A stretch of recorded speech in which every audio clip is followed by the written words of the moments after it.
ஹரிநாராயண துரித நிவாரண பரமானந்த சதாசிவ சங்கர நாளென் செய்யும் வினைதானென் செய்யும் என நாடி வந்த கோளென் செய்யும் கொடுங்கூற்றென் செய்யும் குமரேசர் இரு தாளும் சிலம்பும் சதங்கையும் தண்டையும் சண்மும் தோளும் கடம்பும் எனக்கு முன்னே வந்து தோன்றிடனே. ஓம் அனுமந்தாய் வித்மகே வாயு புத்திராய் தீமகே தந்தனோ மாருதி பிரச்சோத்தியாத் பட்டீஸ்வரம் ஸ்ரீ விஷ்ணு துர்க்கையை போற்றி.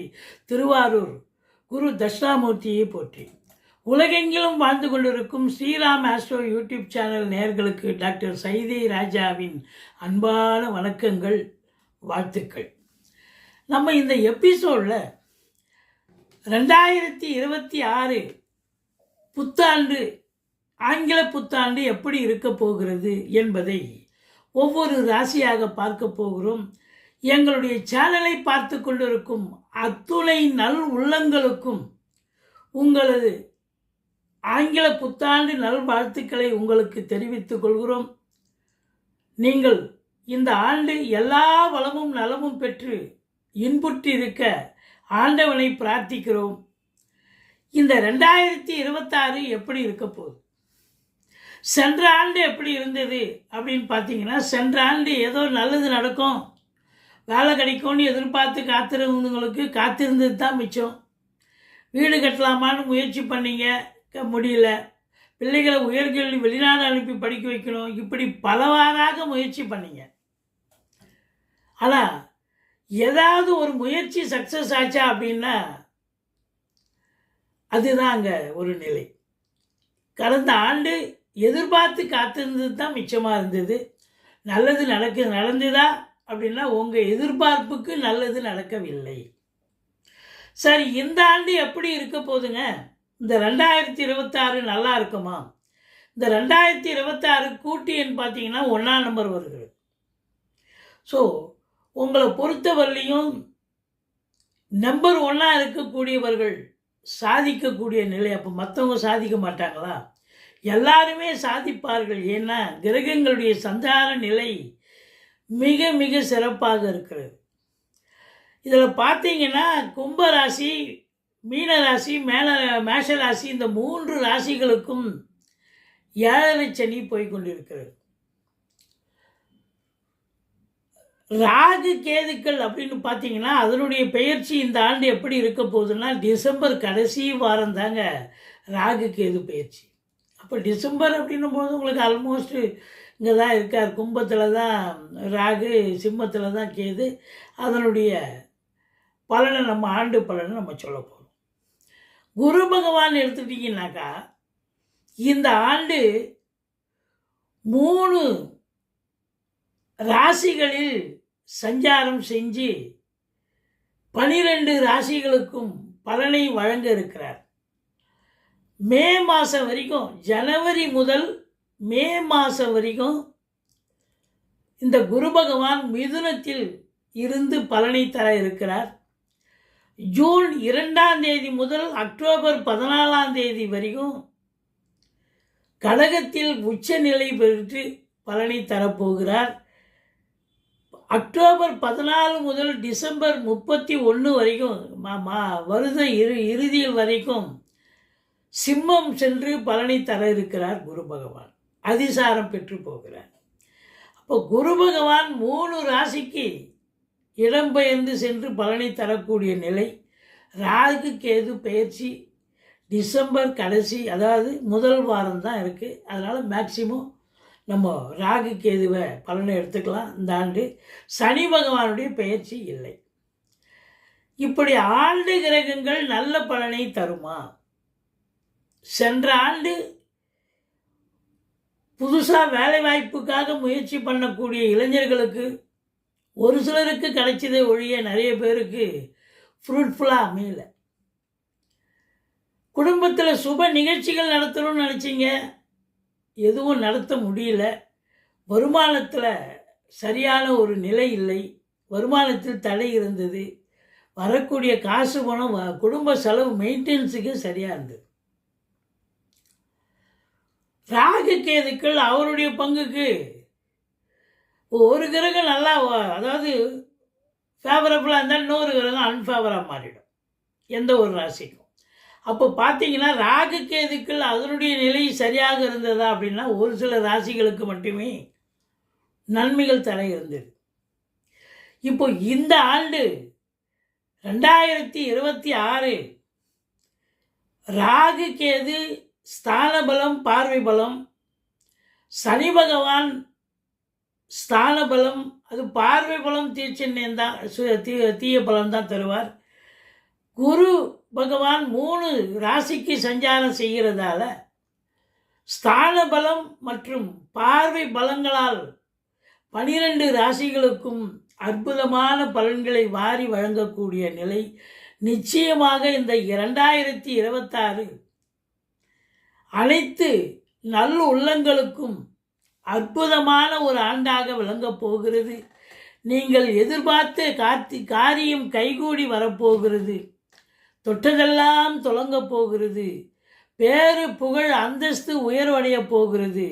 அடுத்த உங்களுடைய முயற்சிக்கு எல்லாம் நன்மையாக நடந்து அடுத்த லெவலுக்கு நீங்கள் பயணப்படக்கூடிய ஒரு காலகட்டமாக இது விளங்கப் போகிறது என்று சொன்னால் மிகையாகாது.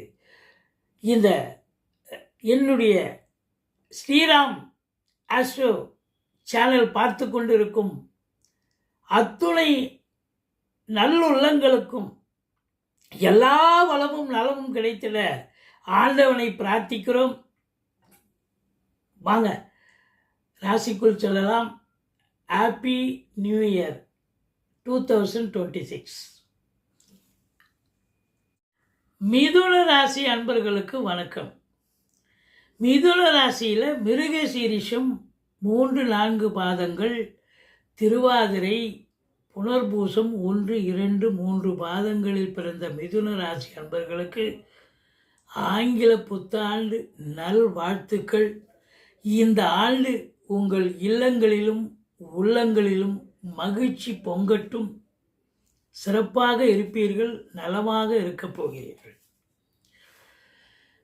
இந்த ராசிநாதன் பொறுத்தவரையிலையும் புதன் ஒரு மாத காலம் வக்ரமாக இருந்தால் ஒரு 1.5 மாதம் இருப்பார். அவர் நம்ம ஆண்டு கிரகங்களை வச்சு தான் பலனை சொல்ல போகிறோம். ஆண்டு கிரகங்களை முதல்ல சனி பகவானை நம்ம எடுக்கலாம். இந்த ஆண்டு முழுவதும் சனி பகவானுக்கு பெயர்ச்சி இல்லை.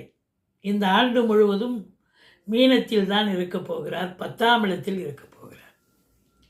10ஆம் இடம் என்பது தொழில் ஸ்தானம், உத்தியோகஸ்தானம், கர்மஸ்தானம் சொல்லக்கூடிய இடம். அப்போ இந்த மிதுன ராசியில் பிறந்தவர்களுக்கு ஒரு சிலர் பார்த்தீங்கன்னா தொழில் ஏனோ தானோன்னு பண்ணிட்டு இருப்பாங்க. இந்த தொழில் என்னங்க வருமானமே வரல, இதை இழுத்து மூடிடலான்னு பார்க்குறேங்க, இல்லை வேறு தொழில் எதாவது பண்ணலாமான்னு யோசனை இருக்குங்க அப்படின்னு நினைக்கக்கூடியவர்களுக்கு இந்த ஆண்டு சனி பகவான் ஒரு நல்லதை பண்ண போகிறார். ஸ்டாண்டர்டைஸ் பண்ணுவார். தொழில் ஒரு ஸ்திரத்தன்மையை ஏற்படுத்துவார். அதை மூடிட்டு வேறு இன்னொன்று ஆரம்பிங்க, சூப்பராக வருவீங்க. ஆனால் இந்த 10ஆம் இடத்துல சனி இருக்கிறது அப்படின்னா இந்த தனியார் துறையில் வேலை பார்க்குறவங்க, அரசு துறையில் இருக்கிறவங்க, இவங்கெல்லாம் சில பேர் டெம்பரரி போஸ்ட்டில் வேலை பார்ப்பாங்க. அவங்களுக்கெல்லாம் அவங்களுடைய நன்னடத்தை, அவங்களுடைய நல்ல செயல் ஆக்கம் இதெல்லாம் கருத்தில் கொண்டு நிர்வாகம் உங்களை நிரந்தர பணி நிர்வாகம் உங்களை நிரந்தர பணி ஆக்குவார்கள். பர்மனெண்ட் ஆக போகிறீங்க. என்ன 10ல் சனி இருந்தால் என்ன ஒரு விசேஷம் அப்படின்னாக்கா, இந்த மிதுன ராசியில் பிறந்தவங்க இந்த 2026 முழுவதுமே மேலாமணிக்காக இருக்க முடியாது. சில பேர் அப்படியே ட்ரெஸ்ஸில் இது கலையாமல் அப்படியே பவுட்ரு கலையாமல் அப்படியே இருப்பாங்க. பார்த்தீங்கன்னா மேலாமணிக்கா அதெல்லாம் இருக்க முடியாது. ஹார்ட் ஒர்க் பண்ணணும், சின்சியாரிட்டி, டெடிகேஷன் இருக்கணும். சனி பகவானை பொறுத்தவரையிலையும் உண்மையாக உழைச்சிங்கன்னா அது பெரிய லெவலில் சம்பாத்தியத்தை ஏற்படுத்தி தருவார். ஆனால் அதிகப்படியான உழைப்பு தேவைப்படுகிறது. இப்போ 8 ஹவர் டியூட்டின்னு வச்சிங்க, 10 ஹவர் இல்லை 12 ஹவர் கூட டியூட்டி பார்க்க வேண்டிய சூழ்நிலை வரும். பெயரை காப்பாற்றி கொள்ள வேண்டும் நிர்வாகத்தில் அப்படின்னா நம்ம எதையும் செய்யணும் இல்லையா, தயாராக தானே இருக்கிறோம். இல்லை சொந்த தொழில் பண்ணுறோம், அங்கே கூட பார்த்தீங்கன்னா ஏனோ தானோன்னு 8 ஹவர் இது 10 ஹவர் 12 ஹவர் ஆகிடும் சொந்த தொழில் பண்ணுறவங்களுக்கு. ஏன்னா 10ல் சனி இருக்கும்பொழுது என்னென்னா தொழிலில் கொஞ்சம் வளர்ச்சி இருக்கும், பிரம்மாண்ட வளர்ச்சி இருக்கும். கஸ்டமர் வந்துக்கிட்டே இருக்காங்களா, எப்படி கடையை மூட அப்படின்னு அப்படியே இருந்துக்கிட்டே இருப்பீங்க. தொழிலில் வளர்ச்சி ஏற்படும். நீங்களும் டெடிகேஷனாக இருப்பீங்க, கண்டிப்பாக செய்வீங்க. 10ஆம் இடம் என்பது அதிகப்படியான உழைப்பு, அதிகப்படியான லெபோரியஸ், இதெல்லாம் சொல்லக்கூடிய இடம். 10ஆம் இடத்துல சனி இருந்தால் அப்படி கஷ்டப்பட வேண்டிய அந்த இந்த மேலாமணிக்கு அந்த வார்த்தையே கிடையாது. ஆஃபீஸராக இருந்தாலும் அவர் ஏசி ரூமில் வேலை பார்த்தாலும் காலையில் அவர் 10-11 மணிக்கு தான் அங்கே வருவார். இன்றைக்கி பார்த்தா 8 மணிக்கெலாம் வந்துடுறாரு. இப்போலாம் ராத்திரி 11 மணிக்கு தாங்க போகிறாரு அப்படின்ற அளவுக்கு அவர் ஏசி ரூமில் வேலை பார்க்கலாம். ஆனால் அவருக்கும் டார்ச்சர், வேலை பளு அதிகமாக தான் இருக்கும். எல்லாருக்குமே இந்த மிதுன ராசியில் பிறந்தவர்கள் கலைஞர்களாக இருக்கட்டும், எழுத்தாளர்களாக இருக்கட்டும், வழக்கறிஞர்களாக இருக்கட்டும், ஆசிரியர்களாக இருக்கட்டும், போதகர்களாக இருக்கட்டும், யாராக இருந்த போதிலும், ஏன்னா புதனுடைய ஆதிக்கம் இல்லையா, வங்கிகளில் பணிபுரியலாம், சினிமா இண்டஸ்ட்ரியில் வேலை பார்க்கலாம், கவிஞராக இருக்கலாம், கதாசிரியராக இருக்கலாம். யாராக இருந்தாலும் உங்களுக்கு வேலை பளு இருக்கும். வேலை பளு இருக்குன்னா இன்புட் இருக்குன்னா அதுக்கு தகுந்த அவுட்புட்டு கண்டிப்பாக கிடைக்க போகுது. இப்போ 8 ஹவர் டியூட்டி பார்க்குறோன்னா 10 ஹவர் 12 ஹவர் பார்க்குறோன்னா அப்போ அதுக்கு தகுந்த ரெகுலரேஷன் இருக்குது தானங்க போகுது.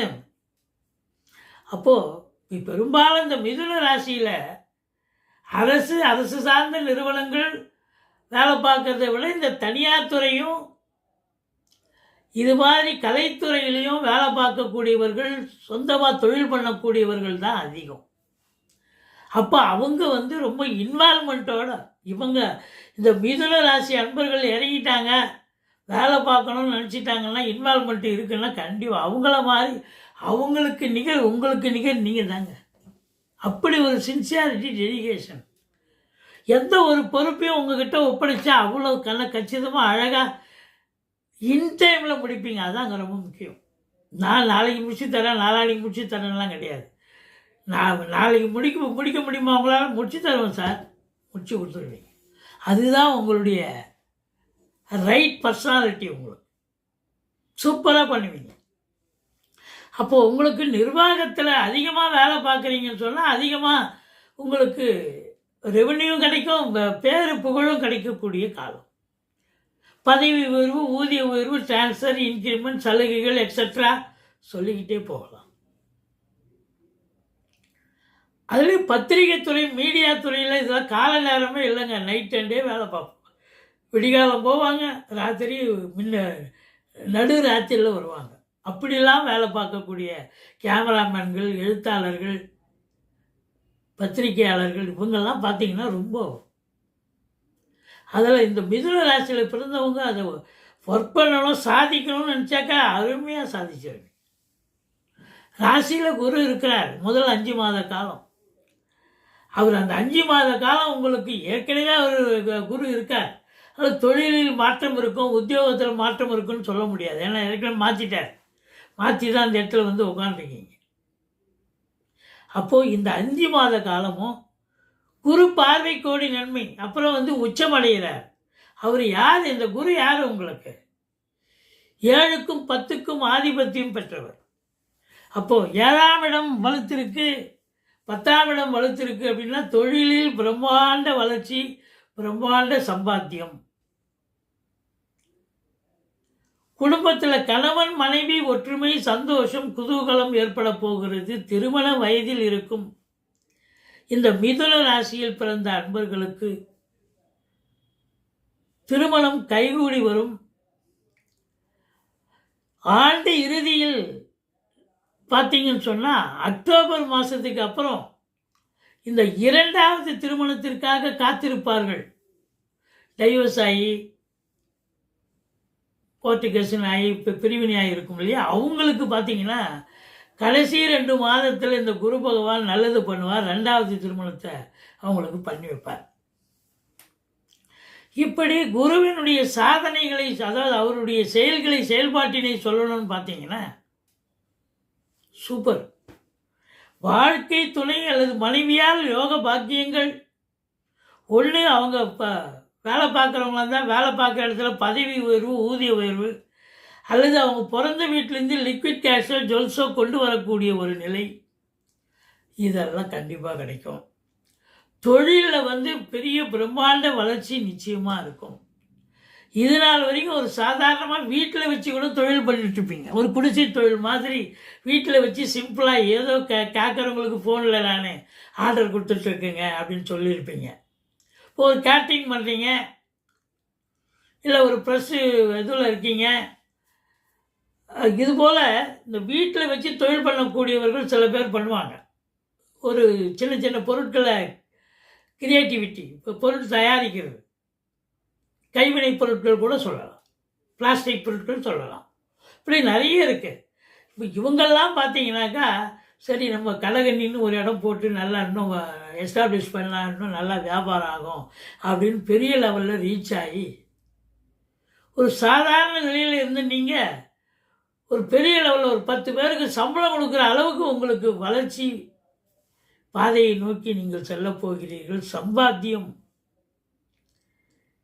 சிறப்பாக இருக்க போகிறது அப்படின்னு சொல்லணும். தொழில் ரீதியாக ஒரு பிரம்மாண்ட வளர்ச்சி நிச்சயமாக இருக்க போகுதுங்க. வளர்ச்சி தொழிலில் இருக்குன்னா இப்போ சம்பாத்தியம் இருக்க தான் போகுது. குடும்பத்தில் அமைதி, நிம்மதி, சந்தோஷம், குதூகலம் எல்லாம் இருக்க போகுது. குடும்பத்துக்கு தேவையான பொருட்களை வாங்கி மகிழ போகிறீங்க. 4ஆம் இடத்தை சனி பார்க்கிறார். குரு பார்வை பெற்ற சனி பார்க்கிறார். இந்த மிதுன ராசியில் பிறந்தவங்க என்ன பண்ணலாம் அப்படின்னாக்கா, பூர்வீகத்தில் வீடு கட்டுவீங்க, வீடு ஆல்டேஷன் பண்ணுவீங்க. இல்லை இருக்கிற இடத்துலையே வீடு வாங்கணும்னு நினைக்கிறவங்க பழைய வீடாக வாங்கினீங்கன்னா உங்களுக்கு சூப்பராக ஒர்க் அவுட் ஆகும். ஏன்னா சனி 4ஆம் இடத்தை பார்க்குறாரு. பழைய வீடாக வாங்குங்க, ஃப்ளாட்டாக இருக்கட்டும் இல்லை இண்டிவிஜுவலாக ஆகட்டும். பழசாக வாங்கினீங்கன்னா அது பெரிய லெவலில் உங்களுக்கு சிறப்பாக இருக்கும். கம்மி விலைக்கு உங்களுக்கு கிடைக்கும், நீங்களே ஆச்சரியப்படுவீங்க. வெளிநாடு போகணும்னு நினைக்கிறவங்க 9ல் ராகு, குரு பார்வை. உயர்கல்விக்காக போகிறீங்க, உத்தியோகத்துக்காக போகிறீங்க, இல்லை சொந்த தொழிலுக்காக போகிறீங்க, எதற்காக சென்றாலும் சாதிக்கலாம். செவ்வாயினுடைய ஆதிக்கம் நிறைந்த ரியல் எஸ்டேட் பிரமுகர்கள், ஃப்ளாட் ப்ரமோட்டர்ஸ், பில்டர்ஸ், கட்டிட கலைஞர்கள், இடம் வாங்கி விற்கக்கூடிய அன்பர்கள், ரியல் எஸ்டேட் அத்தனை பேர்களுக்கும் பொற்காலம். அது குறிப்பாக வாக்கினை தொழிலாக கொண்டு செயல்படக்கூடிய மிதுன ராசி அன்பர்கள் பெரிய லெவலில் சாதிக்க போகிறீங்க. அதுதான் உண்மை. சூப்பர். அதுலேயும் குறிப்பாக பார்த்தீங்கன்னா ரொம்ப தைரியமாக செயல்படுவீங்க. ஆன்மீகத்தில் நாட்டம் இருக்கும். ஒரு சிலர் வெளிநாடு வேலைக்கு போகலங்க, நான் அது இன்ப சுற்றுலா அல்லது ஆன்மீக பயணம் அப்படின்ற மாதிரி போயிட்டு வர போகிறேன், வெளிநாடு போக போகிறேன், வெளி மாநிலம் போக போகிறேன், தாராளமாக போயிட்டு வருவீங்க. ஆத்ம திருப்தியும் சந்தோஷமும் அதில் கிடைக்கும். நண்பர்களால் ஆதரவு பெரிய லெவலில் கிடைக்க போகுது. வேற்றுமொழி பேசக்கூடிய அன்பர்களுடைய ஆதரவு அதிகமாக இருக்க போகுது. கணவன், அதாவது வாழ்க்கை துணையினுடைய உறவினர்கள் கூட உங்களுக்கு உதவிகரமாக இருப்பார்கள். ஏன்னா 10ஆம் இடத்தில் சனி இருக்கிறதால இந்த மிதுன ராசியில் பிறந்த அன்பர்களுடைய மாமியார் அவங்களுக்கு கொஞ்சம் உடம்பு முடியாமல் போகலாம். கொஞ்சம் எச்சரிக்கையாக இருந்துக்குங்க. மற்றபடி இந்த மிதுன ராசி இதில் பிறந்தவங்களுக்கு சாதனை ஆண்டு அப்படின்னே சொல்லலாம். அடுத்த லெவலுக்கு போகிறீங்க. இப்போ பத்திரிகை துறையில் வேலை பார்க்குறீங்க, ஒரு ப்ரூஃப் ரீடராக இருக்கிறீங்க, அடுத்தது பார்த்தீங்கன்னா ஒரு மேனேஜர் போஸ்டிங் கூட வரும். முக்கியமான எடிட்டர் போஸ்டிங்கும் வரும். சினிமாவிலையும் அப்படித்தான். கலைத்துறை, நாடகத்துறை, அரசாங்கம், தனியார் துறை, எதில் நீங்கள் வேலை பார்த்தாலும் சரி, உங்களுடைய முயற்சியால் நீங்கள் அடுத்த லெவலுக்கு போகிறீங்க. சாதிக்க போகிறீங்க, சரித்திரம் படைக்க போகிறீங்க. குடும்பத்தில் ஒரு அமைதி, நிம்மதி, சந்தோஷம், குதூகலம். ஏன்னா சனி சம்பந்தம் இல்லை. 10ல் சனி அதிகப்படியான உழைப்பு, அவ்வளோதான். மற்றபடி உங்களுக்கு பார்த்தீங்கன்னாக்கா ராகு கேதுக்களால் நல்லதே நடக்கும். 3ல் கேது இருக்க கொடுத்து வைக்கணுங்க. அப்புறம் குரு வேறு பார்க்குறாரு, குரு வேறு சேர்றாருங்க மாத இறுதி, வருட இறுதியில். ராகு குரு பார்வையில் இருக்கார். 9ல் ராகு இருக்கப்படாது, நிறைய மைனஸ் இருக்குது. ஆனாலும் குரு பார்வையில் இருந்தாலும் அவர் கெடுதலே பண்ண மாட்டார். சனி பகவானும் குரு பார்வையில் இருக்கார். இப்போ எல்லா கிரகமும் உங்களுக்கு சிறப்பாக சஞ்சாரம் செய்வதால் இந்த மிதுன ராசியில் பிறந்த அன்பர்கள் சினிமா தொழில், அதாவது கலைத்துறையில் பணியாற்றவங்க, பேச்சுத்துறை ஆசிரியர்கள், பேராசிரியர்கள், இலக்கியவாதிகள், சொற்பொழிவாளர்கள், மியூசிக்கில் பின்னணி பாடகர்கள், சொந்தமாக கம்பெனி வச்சு நடத்துகிறவங்க, இன்டீரியர் டெக்கரேஷன், அழகு ஒப்பனை நிலையங்கள், பெயிண்டர்ஸு, ஆர்டிஸ்ட்டு, இவங்க எல்லாருக்குமே உங்கள் லெவலே வேறங்க. நீங்கள் பெரிய லெவலில் சாதிக்க போகிறீங்க அப்படின்னு கண்டிப்பாக சொல்லலாம். இந்த 2026 நிச்சயமாக சென்ற ஆண்டை காட்டிலும் இந்த ஆண்டு பெரிய வளர்ச்சியை பார்க்க போகிறீர்கள். பொருளாதாரத்தில் தன்னிறைவு பெறப்போகிறீர்கள் என்று சொன்னால் மிகையாகாது. குடும்பத்திலையும் ஒரு அமைதி, நிம்மதி இருக்கும். குடும்பத்தில் குழந்தை பாக்கியம் உண்டு. குடும்ப உறுப்பினர்கள் அதிகமாக கல்யாணம் ஆகும்னு சொல்கிறோம். இப்படி உங்களை பொறுத்தவரையிலையும் இந்த மிதுன ராசியில் பிறந்தவர்களுக்கு இந்த 2026 மேன்மையான ஆண்டு என்று சொல்லலாம். ஓம் அமிர்த கேதுவே போற்றின்னு 1008 சொல்லுங்கள். பிள்ளையாரை வழிபாடு செய்து கொள்ளுங்கள். ஓம் அமிர்த ராகவே போற்றின்னு 1008 சொல்லுங்கள். துர்க்கையை வழிபாடு செய்து கொள்ளுங்கள். மற்றபடி ஆஞ்சநேயரை வணங்குங்கள். அனுமன் சாலிசா சொல்லுங்கள். சக்கரத்தாழ்வாருக்கு நெய் தீபம் இடுங்கள். வாழ்க்கை வளமோடும் நலமோடும் அமையப் போகிறது. இந்த 2026 சில்வர் ஜூப்ளிங்க உங்களுக்கு சாதிக்க போகிறீங்க.